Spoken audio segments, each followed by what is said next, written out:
The CN rail strike could cost the Canadian economy at least $3 billion if it continues until December 5th. That's when Parliament is set to resume. The strike is now in its 7th day. Talks continue in Montreal under the watch of a federal mediator. More than 3,000 CN workers walked off the job last week. A growing number of industries, from agriculture to mining, are urging Ottawa to table back-to-work legislation.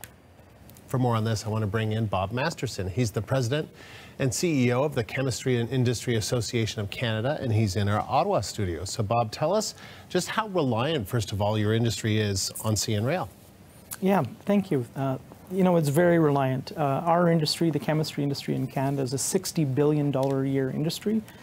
And 80% of that production is shipped by rail across the country every day. And when it comes to CN, the majority of the freight is on CN. And we're talking over $40 million a day of our own industry's shipments are on CN every day. So that's a lot. All right. So give us a sense of how workers in your industry are being affected by this strike.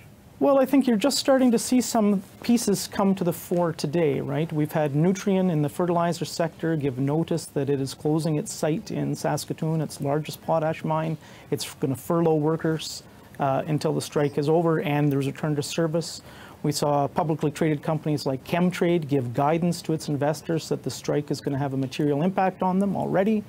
And as you mentioned in the warm-up here, we had TD indicating that this could be up to a $3 billion hit on the economy, and that's if action is taken right away.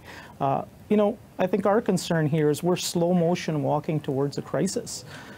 We saw last year, people were upset that their packages weren't being received, and Canada Post was on strike before Christmas. Well, listen, CN is the backbone of the economy, and we're not talking about packages here. We are talking about people and their jobs and their families right before the holidays. This is a very serious situation.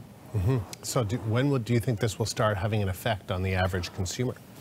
Well, that's difficult to say. It will depend. I think there are also some public safety concerns as well that people will have to speak to.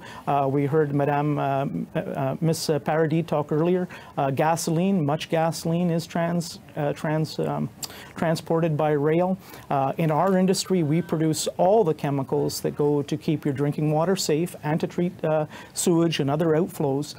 The railways have to work to get the mass quantities of these materials to our cities so these large metropolitan centers of millions of people can actually function. And there is this, as I keep saying, we're slow motion walking towards a crisis, but make no mistake, that crisis is coming. It's not just about companies losing money. It's about people that are going to lose their jobs and core services that will not be provided if we can't end the strike soon. And it should be important to point out that a lot of the chemicals that are being transported can only be transported by rail, right? You want to talk about that a little? Absolutely. That's certainly true for, especially when we talk about some of these key water treatment chemicals, things like chlorine. The only safe way to transport that material is in specially designed rail tankers that are meant to provide the maximum protection of the public and the environment to prevent releases to the environment. You're not going to put that stuff in a tanker car on the back of a truck and drive down the 401 in the middle of rush hour with a tanker full of chlorine. That is not acceptable safety practice.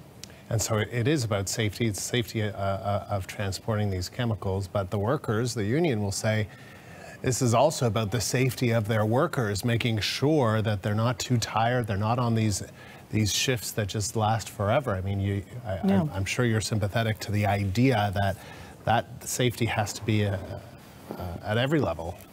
Absolutely. I think what we would take heart in, and what's puzzling us about the duration of this strike, though, is that the railway has offered binding arbitration. And I think Canada's arbitrators have a very good track record. It would be hard to say they side with management, that's for sure. So what we would say to the union is, you have an offer, which isn't often there, to move to binding arbitration. If you feel your case is strong, please take up that offer. Let's move towards binding arbitration as soon as possible. So what would you like to see done about this strike? Is that what you think needs to happen now, that it does need to move to binding arbitration, that the two sides seem to be so far apart that that's the only way to go?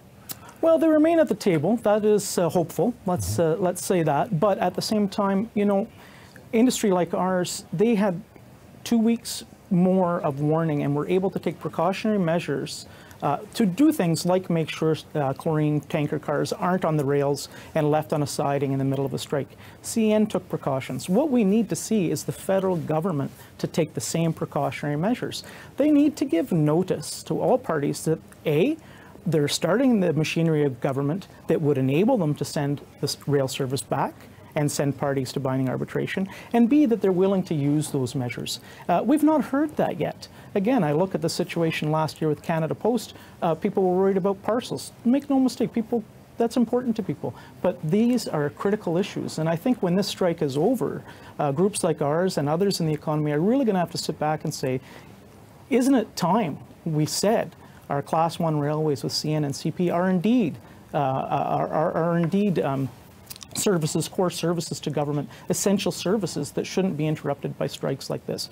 If Canada Post is essential service, there is no question in anybody's mind that a railway like CN or CP is also a core essential service to the nation of Canada.